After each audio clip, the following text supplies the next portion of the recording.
Olá, pessoal, tudo bem? Oi, gente! Essa semana fomos a mais uma escola municipal de Goiânia para que os estudantes de lá nos contassem o que gostariam de saber. E vejam só o que eles perguntaram. Oi, meu nome é Maria Eduarda, eu sou aluna do 7º D e eu queria saber um pouco mais sobre elementos do clima e camadas atmosféricas. Tchau, obrigada. Olha, eu gostei da pergunta, viu, André? Então, assim, pessoal, para a gente responder a pergunta dos nossos estudantes, fizemos o quadro de hoje com o tema Os elementos do clima e as camadas da atmosfera. Então, vamos juntos com o nosso quadro A Curiosidade tá on!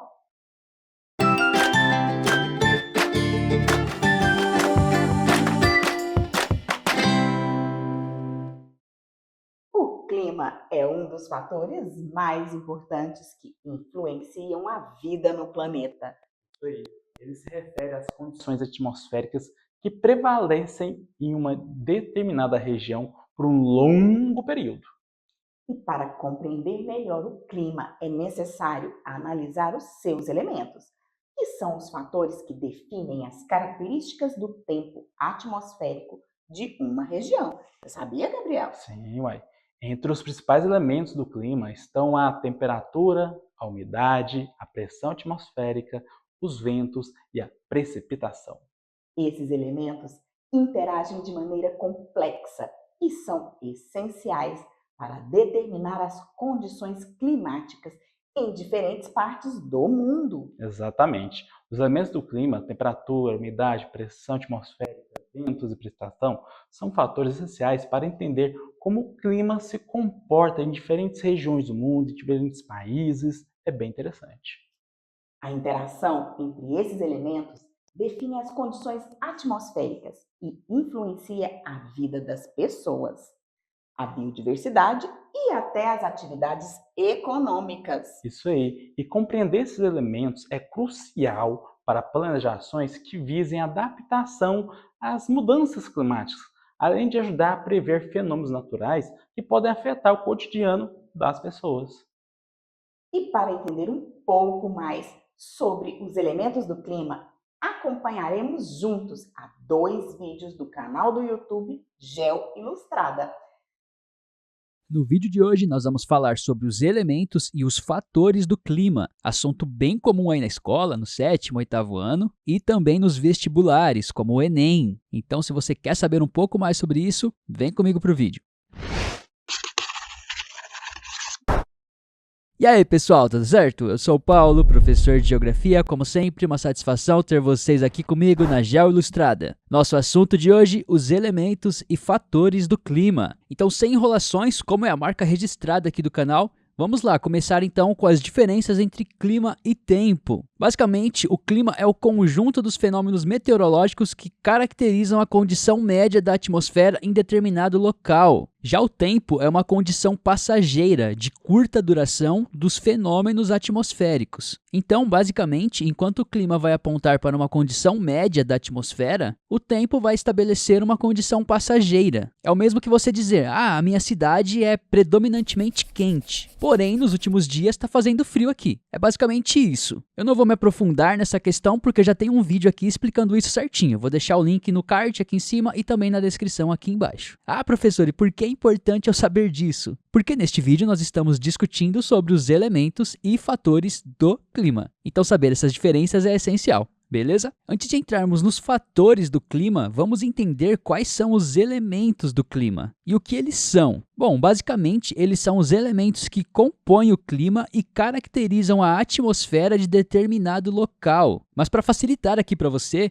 os elementos do clima são basicamente aqueles aspectos que nós podemos sentir. Consequentemente, eles também podem ser mensurados, medidos. E quais são eles? São 3 os principais: a temperatura, a pressão atmosférica e a umidade. Quando você chega em algum lugar, você consegue sentir se lá está muito quente, se está muito frio, se está seco ou úmido, principalmente para quem tem algum problema respiratório. O nariz já indica se aquele lugar está muito úmido ou muito seco. Quem tem as rinites da vida aí sabe do que eu estou falando. Bom, vamos agora falar sobre cada um dos elementos do clima, começando com a temperatura. E basicamente ela se refere ao calor, ao calor presente na atmosfera. Já a pressão atmosférica se refere ao peso ou à força que são exercidos pelo ar. E essa pressão vai variar de acordo com a altitude. Ou seja, se eu estou em locais baixos, a tendência é que eu sinta mais a pressão atmosférica do que se eu estiver, por exemplo, num local muito alto. Isso porque a concentração de gases presentes na atmosfera tendem a ficar menor nesses locais de altas altitudes. Por que você acha, por exemplo, que o jogador do seu time passa mal quando vai jogar lá na Libertadores, na altitude da Bolívia? Porque lá a concentração de oxigênio na atmosfera é menor, pois é um local extremamente elevado. A isso dá-se o nome de ar rarefeito, pois é um ar menos denso.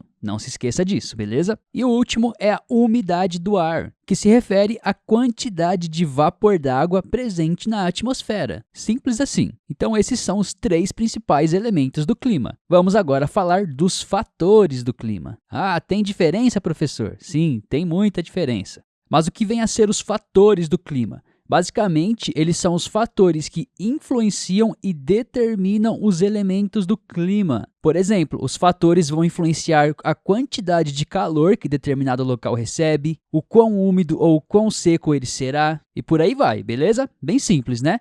Vamos então passar um panorama geral de cada um dos fatores do clima. O primeiro deles é a latitude. Mas o que é a latitude? Ela se refere àquelas linhas imaginárias horizontais, que circulam o planeta Terra e que, em conjunto com a longitude, vão definir as coordenadas geográficas. Só que, para além disso, as latitudes também vão demarcar as zonas térmicas do planeta. Ou seja, quanto mais próximo à linha do Equador, mais radiação solar esse local receberá. E quanto mais próximo aos polos, menos radiação solar. O segundo fator é o relevo. Você lembra quando eu disse lá no começo que quanto mais subimos, menor será a pressão atmosférica? O mesmo ocorre com a temperatura. Quanto mais subimos, menor tende a ser a temperatura. Por isso que locais situados na mesma latitude podem ser mais ou menos frios de acordo com a sua altitude. Por exemplo, a cidade de Curitiba está situada a mais ou menos 900 metros de altitude e a sua temperatura média é de cerca de 16,5 graus Celsius. Já a cidade de Paranaguá, também situada no estado do Paraná, está ali bem próxima do nível do mar, a cerca de 6 metros de altitude, e a sua temperatura média é de cerca de 19,6 graus Celsius. Outro aspecto importante do relevo é que os locais mais altos podem impedir, por exemplo, a passagem de massas de ar, podendo gerar regiões mais secas ou até mesmo desérticas. O terceiro fator do clima é a vegetação, que vai interferir no clima de diversas formas diferentes, como por exemplo através da contenção e da absorção dos raios solares, minimizando assim os seus efeitos. Outro ponto é que os locais com maior vegetação tendem a elevar a umidade por meio da evapotranspiração, que se refere à perda de água no solo por meio da evaporação e a perda de água da vegetação por meio da transpiração. Por isso que locais mais arborizados tendem a ser mais frescos. E você com certeza já sentiu isso, aí onde você mora ou em qualquer outro lugar. Se você vai para um lugar com muito concreto, por exemplo, ele vai ser muito mais quente do que um local arborizado.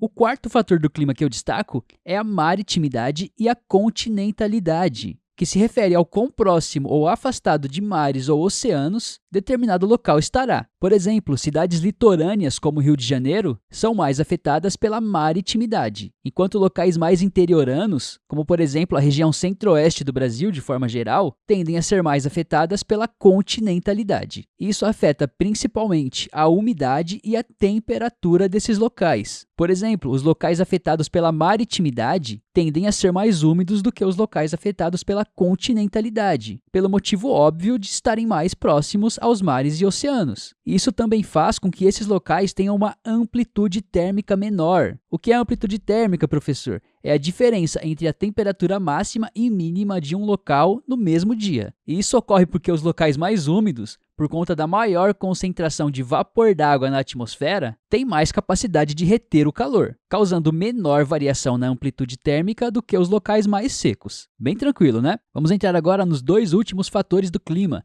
Mas antes disso, se este vídeo estiver te ajudando, deixe um like aí, comente o que você gostou, o que você também não gostou, que isso ajuda demais. Se inscreva no canal se ainda não é inscrito e bora lá para a parte final do vídeo. O quinto fator do clima são as correntes marítimas, que são basicamente correntes com características semelhantes, tanto de temperatura quanto de salinidade. Bom, sucintamente, nós temos as correntes quentes, que são geradas nas regiões equatoriais, e as correntes frias, que são geradas nas regiões polares. E aí, bem a grosso modo, vai acontecer o seguinte: as correntes quentes vão gerar maior evaporação da água, aumentando consequentemente a umidade de determinado local, gerando também mais chuvas. E o oposto ocorre nas regiões afetadas pelas correntes frias, que vão gerar menos evaporação, porque estamos falando de águas frias, consequentemente, menos umidade e também menos chuvas, beleza? Isso de uma forma bem sintética, é claro. Vamos agora entrar no último fator do clima, que são as massas de ar. E desde já agradeço para você, guerreiro ou guerreira, que sobreviveu até aqui. Isso aqui é muito complexo, pois envolve a circulação geral da atmosfera, que daria um vídeo somente para falar sobre isso. Inclusive, você quer que eu faça esse vídeo? Deixa aí nos comentários, tá? Se tiver um bom feedback, eu farei. E se você estiver assistindo esse vídeo no futuro e eu já tiver gravado o outro vídeo sobre as massas de ar, ele estará aqui no card aqui em cima, beleza? Mas sucintamente, o que vem a ser as massas de ar? Basicamente, elas são grandes volumes de ar que cobrem superfícies de centenas de quilômetros e que têm características similares, como a temperatura, por exemplo. E elas vão se formar sobre grandes extensões da superfície terrestre que possuam características homogêneas. Por exemplo, sobre os oceanos, sobre as florestas ou até mesmo sobre os desertos. Além disso, as massas de ar também vão guardar características dos locais sobre os quais elas foram formadas. Por exemplo, uma massa de ar polar vai ser fria, enquanto uma massa de ar equatorial vai ser mais quente, que vão afetar, consequentemente, as condições climáticas de determinados locais. Estou deixando 2 vídeos complementares aí na tela. Espero de verdade que eu possa ter te ajudado. Não esqueça daquele like, do comentário para fortalecer o trabalho. E valeu, até a próxima. Tchau, tchau. Estamos indo para um intervalo bem ligeiro, mas agorinha estamos de volta.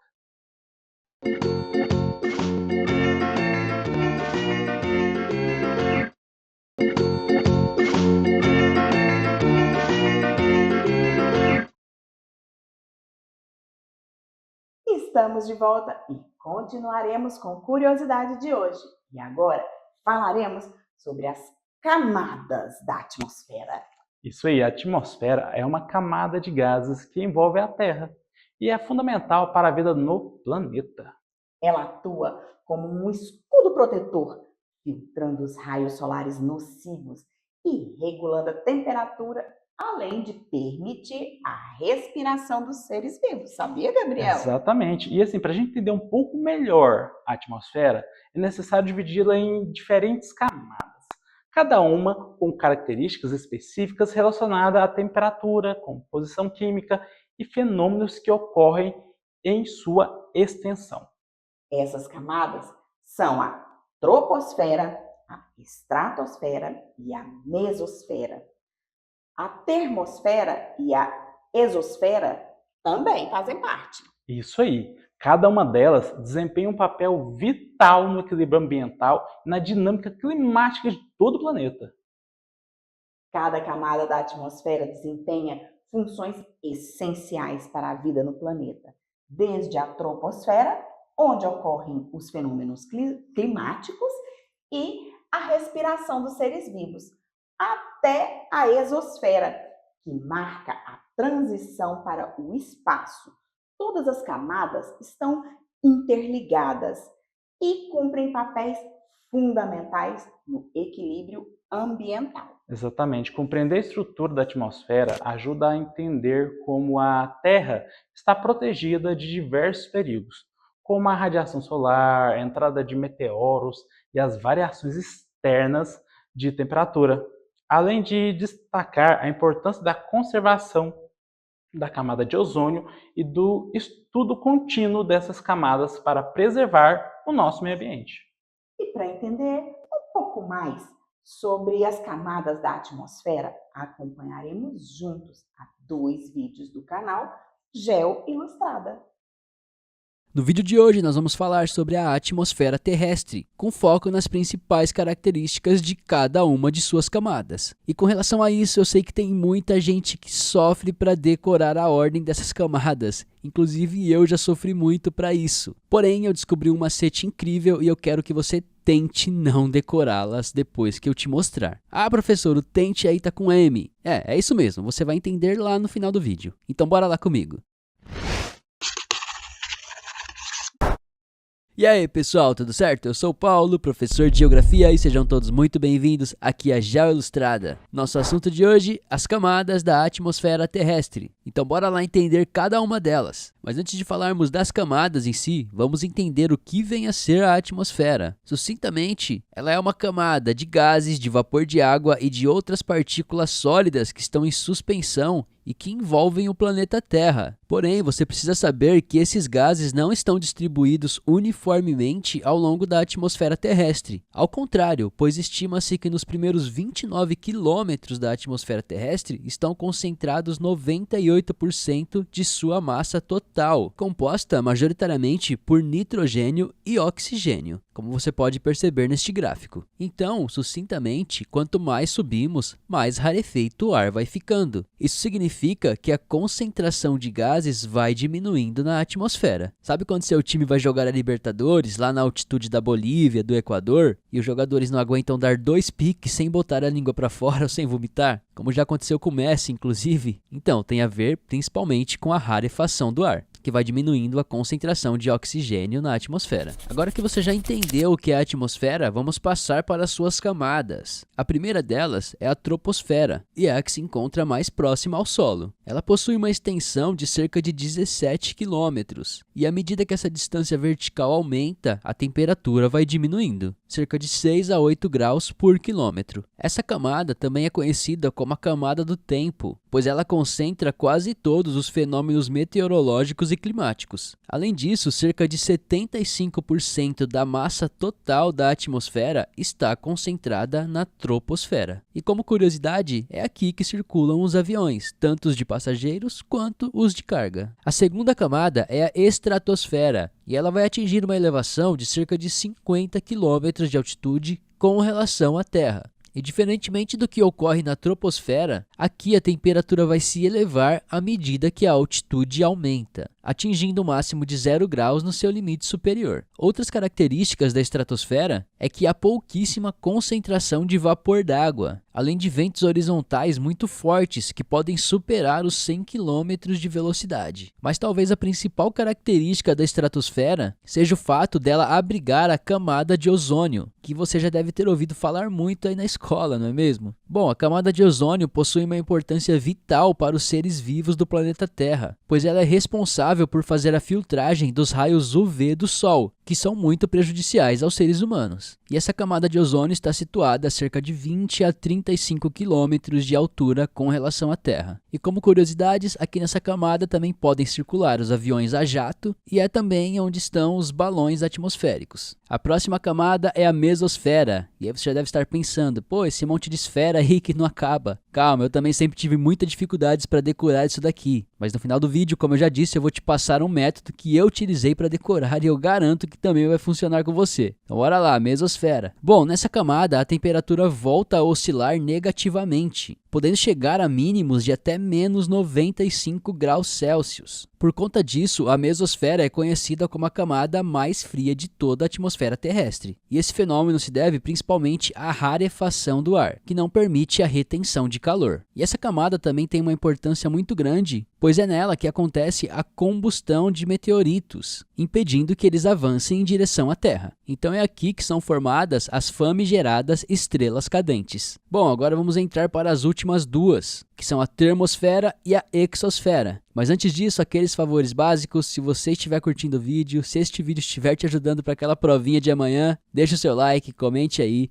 Compartilhe também com aquele seu colega que você sabe que ainda não estudou para a prova, que isso fortalece demais, beleza? Então bora lá partir para o encerramento do vídeo. Bom, a termosfera vai se estender de 80 a 500 km de altitude e ela vai registrar temperaturas altíssimas que podem chegar até 700 graus Celsius a 200 km de altura. Isso acontece principalmente pela absorção de parcela da radiação solar, como os raios X, gama e UV, pelos átomos de nitrogênio e oxigênio. E por conta desse processo, esses átomos são ionizados pela perda de elétrons. Por conta disso, a termosfera também é conhecida como ionosfera. E como curiosidades, é nessa camada que está localizada a Estação Espacial Internacional, que fica a cerca de 400 quilômetros de altura. E também é aqui que ocorre o fenômeno da aurora boreal, que é aquele espetáculo lindo de cores que geralmente ocorre nas regiões mais ao norte do planeta. A última camada é a exosfera, que vai se estender de 600 quilômetros a cerca de 10.000 quilômetros. Essa camada representa a transição entre a atmosfera terrestre e o espaço sideral. E aqui os gases são extremamente rarefeitos. Por conta disso, fica difícil delimitar um limite exato para essa camada. Na exosfera há o predomínio de gás hélio e também de nitrogênio atômico. E aqui, assim como na camada anterior, as temperaturas também permanecem bem elevadas. Dito isso, vamos partir para a dica que eu prometi lá no início do vídeo de como você faz para decorar a ordem dessas camadas, que é um grande desafio para muita gente, inclusive foi para mim. E para isso, basta você se lembrar da palavra tente. Isso aí, tente se esquecer disso agora, que representa a inicial de cada uma das camadas. Mas esse tente aqui é com M, não com N, beleza? Então o T de troposfera, o E de estratosfera, o M de mesosfera, o T novamente de termosfera e o E de exosfera. Ah, professor, mas tem 2 T's e 2 E's, como eu faço? Com relação ao primeiro T, você pode se lembrar de tropo,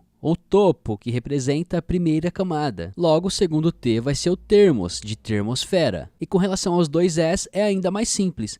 É só você se lembrar que o último E representa a exosfera. Exos vem de fora, ou seja, a última camada. Então, o primeiro E só pode ser a estratosfera. Bem tranquilo, né? Deixa aí nos comentários se esse macete aqui para decorar te ajudou ou não. Eu espero que sim, pois ele me ajudou muito. Estou deixando 2 vídeos aqui complementares que você também vai curtir. Então era isso, valeu, até a próxima, tchau, tchau.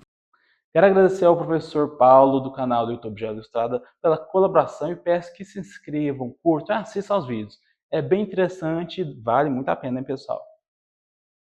E agora chegou a hora do Você Sabia com o professor Ailton. É com você, professor!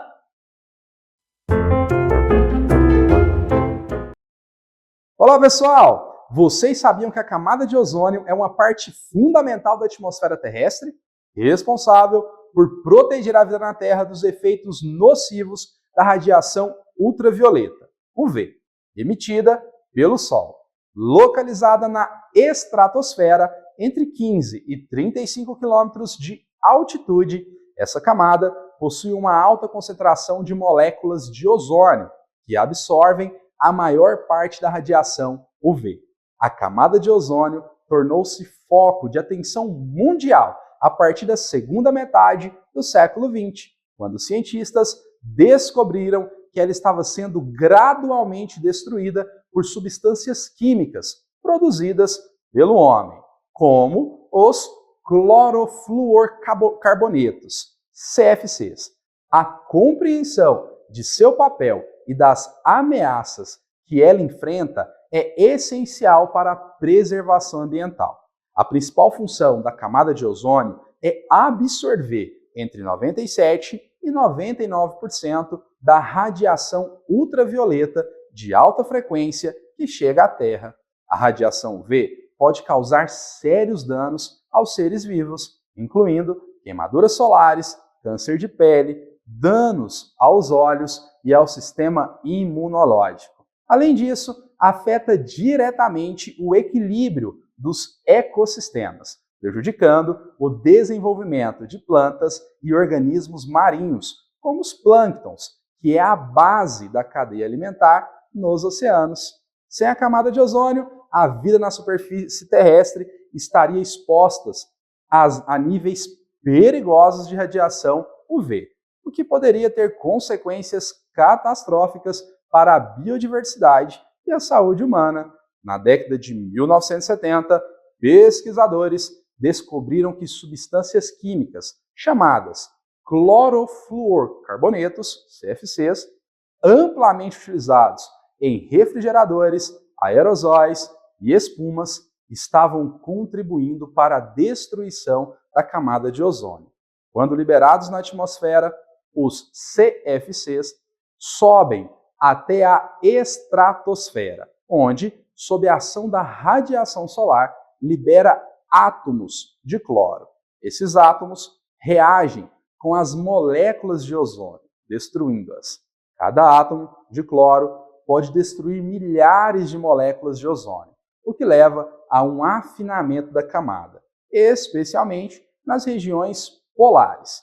Esse processo deu origem ao fenômeno conhecido como buraco na camada de ozônio, mais evidente sobre a Antártida, mas com impacto global. Embora a destruição da camada de ozônio e o aquecimento global sejam problemas distintos, eles estão interligados. Substâncias como os CFCs não apenas destroem o ozônio, mas também são potentes gases de efeito estufa, contribuindo para o aumento da temperatura na Terra. Além disso, o afinamento na camada de ozônio pode alterar padrões climáticos e afetar diretamente o equilíbrio térmico do planeta. Por isso, a preservação da camada de ozônio também é uma medida importante no combate às mudanças climáticas, que tem implicações graves para o ambiente e as populações humanas, especialmente nas regiões mais vulneráveis. A camada de ozônio desempenha um papel vital na proteção contra os raios ultravioleta, garantindo a sobrevivência de seres vivos e a manutenção do equilíbrio dos ecossistemas. A destruição dessa camada, principalmente devido ao uso de substâncias químicas como os CFCs, gerou uma crise ambiental que levou à adoção de medidas internacionais, como o Protocolo de Montreal. O sucesso dessas ações mostra que é possível reverter os danos ambientais por meio de esforços globais coordenados. Entretanto, a recuperação total da camada de ozônio ainda depende da continuidade dessas iniciativas e do compromisso de proteger o meio ambiente. Espero que vocês tenham gostado. Por hoje é só e até mais. Obrigado pela colaboração, professor Ailton. Ficou bem legal a sua fala, hein? Valeu demais. E para ampliar as possibilidades de desenvolver as habilidades, vamos com a nossa hora da atividade.